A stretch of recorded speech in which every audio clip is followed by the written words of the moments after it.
Raif Jilasun. Muqaddas azob. Ikkinchi bo'lim. Misrning tirband ko'chalaridan birida goh tez, goh sekin yurayotgan Mercedes rusumli mashinaning orqa o'rindig'iga ikki yo'lovchi bemalol joylashib olgan. Ko'chada odamlar xuddi chumolidek qaynaydi. Muso turfa xil kiyingan erkak-u ayollar to'la olomonga tikilib qoldi. Ayol: Misr mana shunaqa joy bolam. Yubka, shalvor, shim, kiyinishlari ajoyib-a. Ayollar alohida bir dunyo. Yuz ko'zi yopilgan, hammasi qoraga burkangan. Misr mana shu jihatdan juda orqada qoldi. Shaharsozlik yo'nalishida ortda qolmagan, lekin mana bu manzaralar odamni o'ylantirib qo'yadi, der edi. Erkak esa jim ketardi. Musoning ko'zi hamon ko'chalarda, xiyobonlarda edi. Bu ko'chaning nomi nima? Sariq Fuat deyishadi. Misrning eng gavjum tirband ko'chasi. Xuddi kinofilmning qismlari kabi bir ko'cha, xiyobon qaynaydi. Birini so'rab aniqlashga ulgurmay, yana bir manzara oldingdan chiqadi. Asfalt ustida xuddi uchayotgandek yurib ketayotgan mashinadan ko'ra olganlari mana shular edi. Birdan qarshilarida mashhur Nil daryosi chiqib qoldi. Misrni Misr qilgan daryo. Islomdan oldin misrliklar bu daryo to'lib toshib oqsin deb bo'y yetgan qizlarni qurbon qilishgan ekan. Mashina rang-orang gullar bag'ridagi bir xiyobon oldida to'xtadi. Bir xil forma kiygan mehmonxona xizmatchilari qator turib mehmonlarni qarshi olishdi. Ayol mashinadan tusharkan: "Zulfiqor, mehmonxonaga keldik, tushaver", dedi. "Ona, mening ismim Muso. Iltimos, boshqa ism aytmang." Ayolning chuqur yanoqli chehrasi pardozga bo'g'ilgan, lekin yuzidagi ajinlar ko'rinib turardi. O'z ishining ustasi bo'lgan sartarosh qo'lidan chiqqan jingalak sochlar, egnida tilla ipak bilan tikilgan ko'ylak, yelkasida to'rdan gul solingan ipak ro'mol.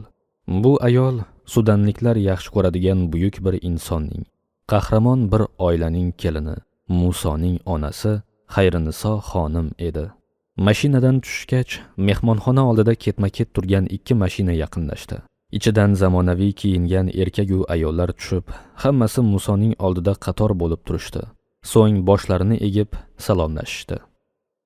Muso ularning bu harakatlarida manfaatparastlik sezdi. Ular kelgan mehmonxona Musoning ko'zlarini qamashtirib yubordi. Muso Turkiyada shuncha yurib ham bunchalik muhtasham mehmonxonani ko'rmagandi. Mehmonxona Nil daryosining ustida edi. Musoning ko'z oldiga Do'lmabog'cha saroyi keldi. Sulton Abdulhamid, Rashod, Abdulmajid uchun qurilgan bu saroy kutilganidek ularning ko'nglini olganmidi yoki ich-ichidan yig'latganmidi? Bir onda xayolida ularning oqibatlari jonlandi. Musoga salom berayotganlar shunchalik ko'p ediki, bir ko'rishda ularni tanib, eslab qolishning imkoni yo'q edi. Muso boshini egib o'ziga uzatilgan qo'llarini yengilgina siqib qo'ydi xolos. Oq tanlilardan tortib zanjilargacha turli sulolalarning vakillari bo'lsa kerak bular. Mehmonxona zalining bezaklari ham uning xayollariga sig'maydigan darajada boy edi. Har bir xona mohir ustalar tomonidan mehr bilan bezatilgan edi. Muso hayronligini ko'rsatmaslikka behuda harakat qilardi. Yumshoq divanlardan biriga o'tirgan edi, ichiga botib ketgandek bo'ldi.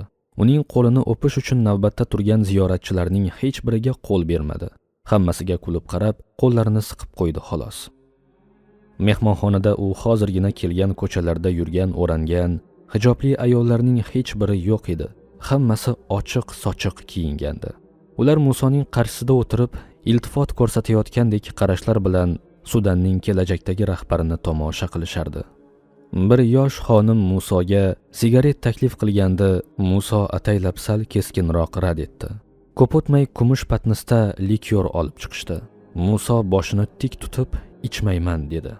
Oxirida Musoga tilla qoplangan bir finjonda qahva olib kelishganda rad qilmadi. Istamasa ham ichdi.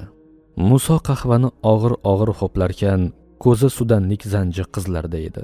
U atrofidagilarga shunday savol berdi: Sudanda Qohiradek muazzam shaharlar bormi? Xartum qanaqa shahar? Javobni onasi berdi. Yo'q, Qohiraga o'xshagani yo'q. Sudan qoloq zehniyat ichida, hamon o'rta asrlarda yashab yuribdi. Muso nega deb so'ramadi. Beriladigan javob zerikarli bo'lishi aniq edi. O'rnidan turib shunday dedi: Hali namoz o'qimagandim. Xonamni ko'rsatsangiz. Musoning bunday istagi hammani hayron qoldirdi. Zulfiqorning namoz o'qishi ularning xayoliga ham kelmagandi. Anqaradan kelgan, universitetda o'qigan, zamonaviy sivilizatsiya beshigidan kelgan Zulfiqorning namoz o'qish istagi hammani bir zum o'ylantirib qo'ydi. Zir yugurib bittagina joy namoz izlashdi. Kichikroq toza gilamcha topish uchun hamma safarbar bo'ldi.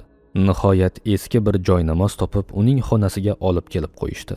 O'rta Sharqning bu muhtasham mehmonxonasida yo'q degan so'zning o'zi yo'q edi. Ammo namoz o'qiydigan kichkinagina joy namoz topilmay qoldi. Muso ularning nima uchun vahimaga tushib qolishganini tushundi, lekin ovozini chiqarmadi. Vaholanki hayqirib aytishni istagan juda ko'p so'zlari bor edi, lekin ichiga yutdi. Gapirmadi.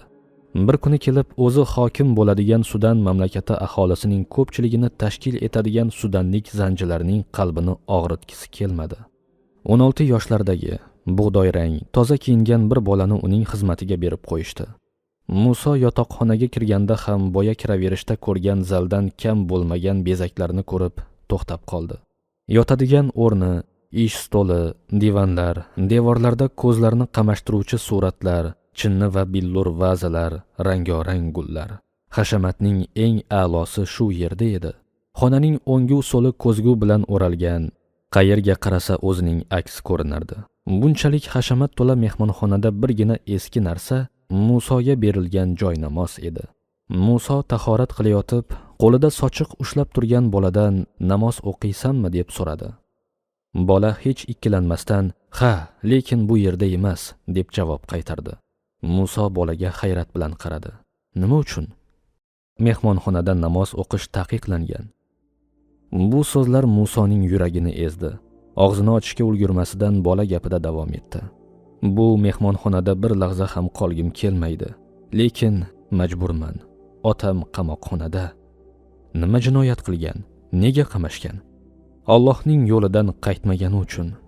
Misrda bundan katta jinoyat yo'q-ku. Muso boladan bu gapni eshitib bir cho'chib tushdi.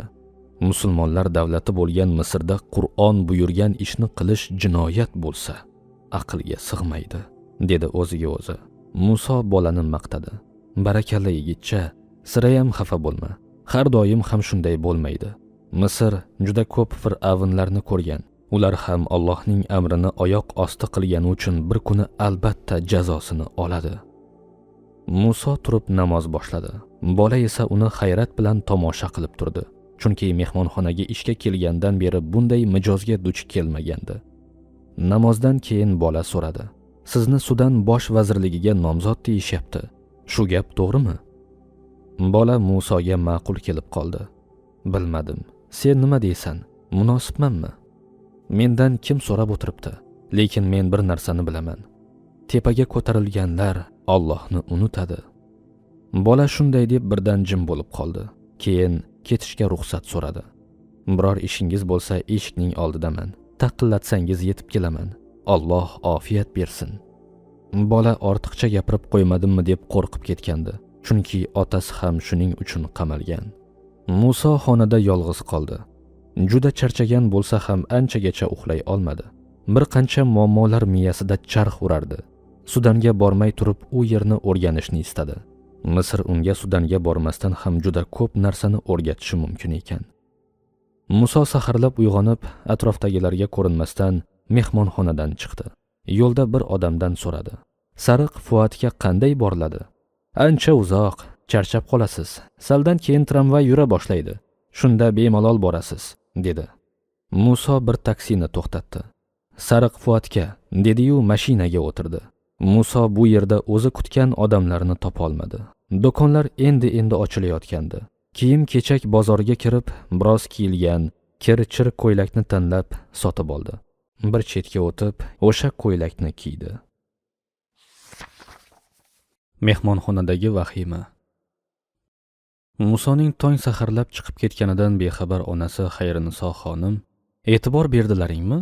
Zulfiqor qandaydir g'alati, a?" dedi. "Nimasi g'alati?" so'rashdi atrofidagilar. Bola Turkiyada qashshoqlarcha yashagan. Endi birdaniga bunday qulay sharoitga tushib qolganidan sevinish o'rniga aksincha ozodligi tortib olingandek his qilyapti o'zini.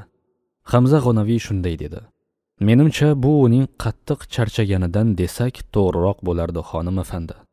Zulfiqor aqlli bola, lekin tabiati juda og'ir. Siz o'ylagandek to'kin sochinlikni ko'rib erkalanib ketadigan darajada ojiz emas. Turkiyada kim bilan gaplashgan bo'lsam, hamma uni maqtadi. Shuning uchun unday demang. U Sudanda yangi tartibni joriy qiladi. Xalq uni yaxshi ko'rib qoladi. Men bunga aminman, xonim afandi." Xayriniso jilmaygandek bo'ldi. "Inshaalloh sizni uyaltirib qo'ymaydi.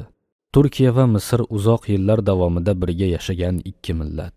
Qarashlarimiz, madaniyatlarimiz biroz o'xshash. Balki yanglishgan bo'lishim mumkin. Bola bizga osonlikcha o'rganmaydi. Ish qilib, Sudanda tamoman yiqilmasa bo'ldi. Unda uni ushlab qolish qiyin bo'ladi." Buvasi Abdulloh Halil Mahdiyning nabirasi Zulfiqordan umidlari katta edi. Uni davlat arbobi sifatida tarbiyalab, yetishtirishni istardi. U Zulfiqorni toza ruhiy quvvatga ega yigit sifatida ko'rishiga ishonardi. Onasi Xayriniso xonim esa bechora qariyani umidsizlikka uchratadi bu bola deya xafa bo'lardi. Zulfiqor namoz o'qir ekan, likyorga qo'l ham uzatmadi. Unda qoloq zehniyatning izlari ochiq ko'rinib turibdi. Shunday ekan, Xayriniso xonimga tasalli bergan faqatgina Hamza G'onaviy bo'ldi.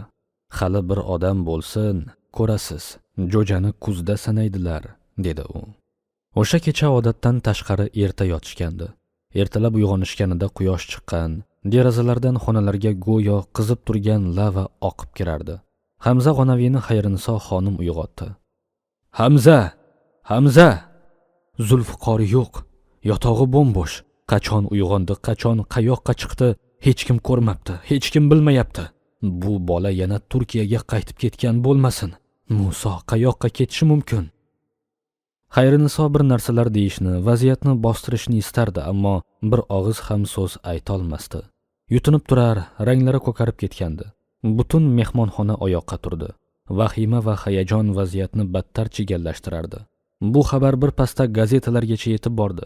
Politsiya Zulfiqorni izlashga tushdi. Bandargohlar, aeroportlar, yo'llar to'sildi. Shahardan qush ham uchib chiqa olmaydigan holatga keldi. Xayriniso xonimning ko'zlari jiqqa yosh edi. "Bolamni topinglar xudo haqqi" deya duch kelganga yolvorardi. Turkiyada shuncha yil izlab, ne mashaqqatlar bilan zo'rg'a topilgan bola endi qo'llari yetganda yana yo'qolib qoldi. Bunga qanday chidash mumkin?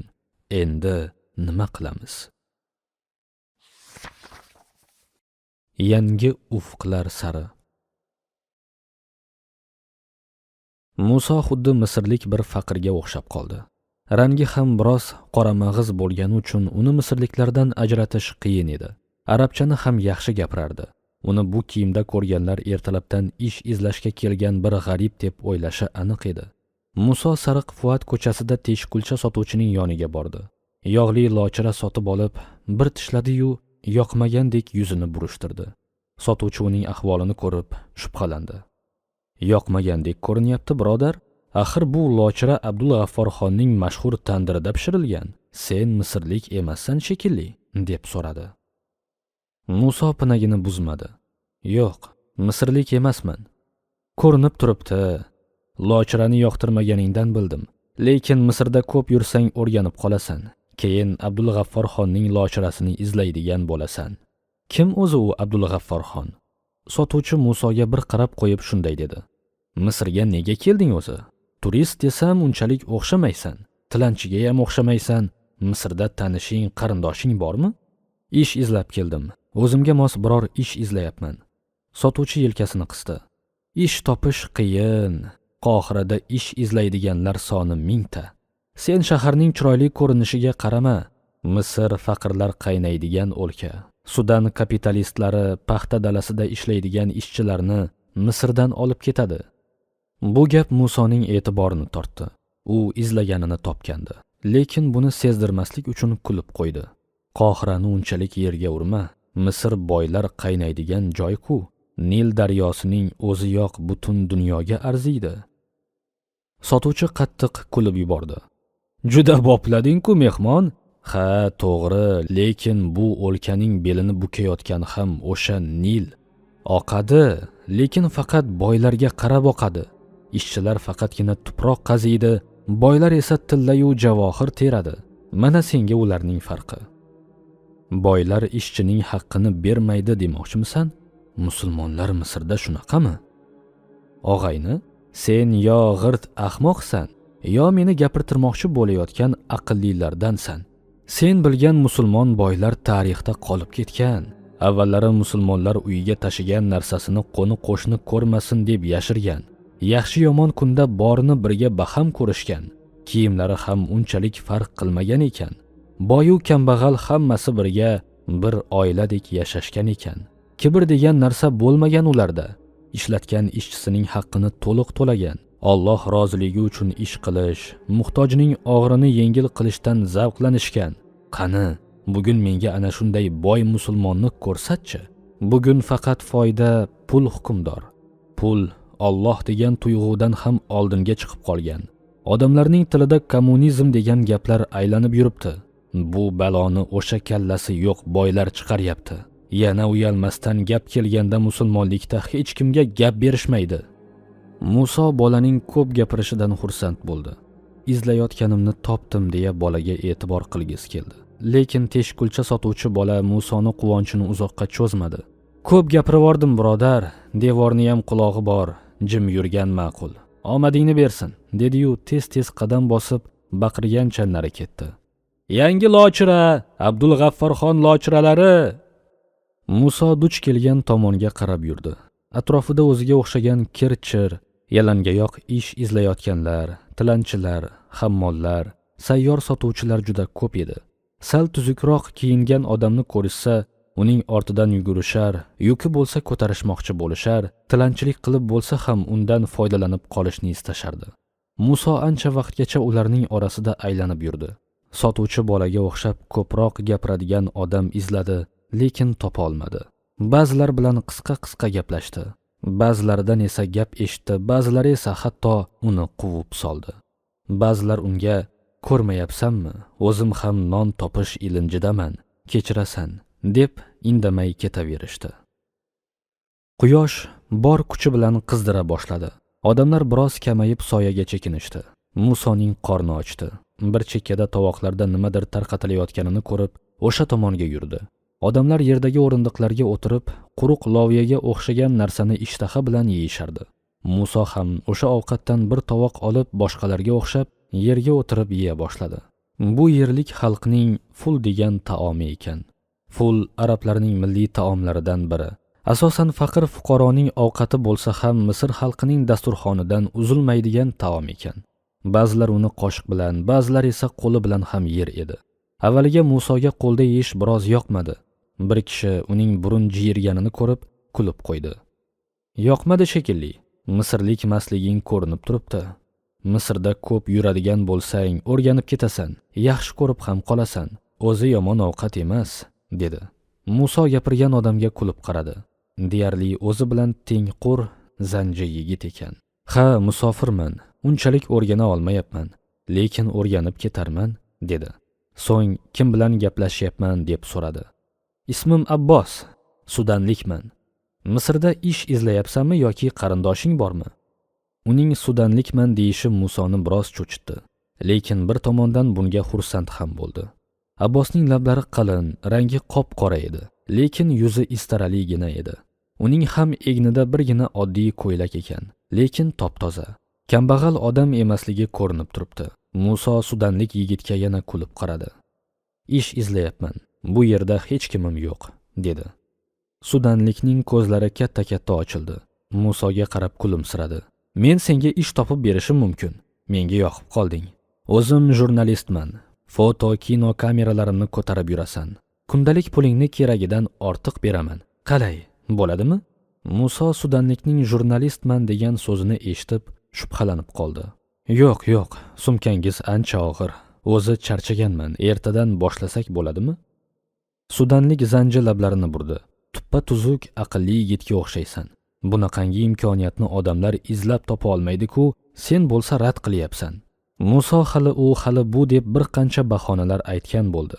Qarshilik ko'rsatdi, lekin sudanlik yigit uni hech tinch qo'ymadi. Oxiri yelkasiga osilgan sumkasini Musoning bo'yniga ilib qo'ydi. Menga juda muhim topshiriq berilgan. Halil Mahdiyning Istanbuldan olib kelingan nabirasi Zulfiqorni qidiryapmiz. Birdaniga yo'qolib qolibdi. Ertalabdan beri bir tomondan politsiya, bir tomondan gazeta muxbirlari uni izlab yurishibdi. Go'yo musobaqa ketyapti. Mabodo uni biz topsak, kattagina pul ishlab olamiz. Sen ham, men ham. Muso bu gapni eshitib qaltirab ketdi, lekin sezdirmaslikka urindi. Yaxshi, lekin bu odam nega yo'qolibdi? Kimdir olib qochibdimi? Bo'lishi mumkin. Uni Sudanga kelishini istamaydiganlar ham juda ko'p. Olib qochilgan bo'lsa, balki o'ldirilgan bo'lishi ham mumkin. Xullas, shov-shuvli voqea. Qani ko'raylikchi. Bola topilsa, keyin bu ishning orqasida qanday o'yinlar borligi ma'lum bo'ladi-da. To'g'risi qiziqib qoldim. Bechorani nima aybi bor ekan o'zi? Aybi oq tanli bo'lganida. Sudanliklar oq tanlilarni yomon ko'radi, lekin yomon ko'rishga haqqi ham bor. Fransuzlar, inglizlar Sudan xalqiga o'z yurtida quldek qarashadi. Eng issiq kunlarda ham paxta dalasida itdek ishlatishdi. Na ko'z yoshiga, na kasalligiga qarashmadi. Urushdi, bilib turib o'limga boshlashdi. Chunki ularning qorni to'yib qoldi. Oq tanlilarning nazdida biz zanjilarning itchalik qadrimiz yo'q. Shundan keyin qanday qilib oq tanlilardan nafratlanmaysan? Menga qara, o'sha odamni qanday qilib tanib olasan? Uni avval ko'rganmisan? Yo'q, lekin tanib olish oson. Istanbulliklarga o'xshab kiyingan, bo'yi o'rtacha, o'ng qulog'ining tagida katta xoli bor. Asosiysi hozir aytganimday oq tanli ekan. Muso bu so'zlarni eshitib, biroz vahimaga tushdi. Darhol o'zini qo'lga oldi. 23-qism tugadi.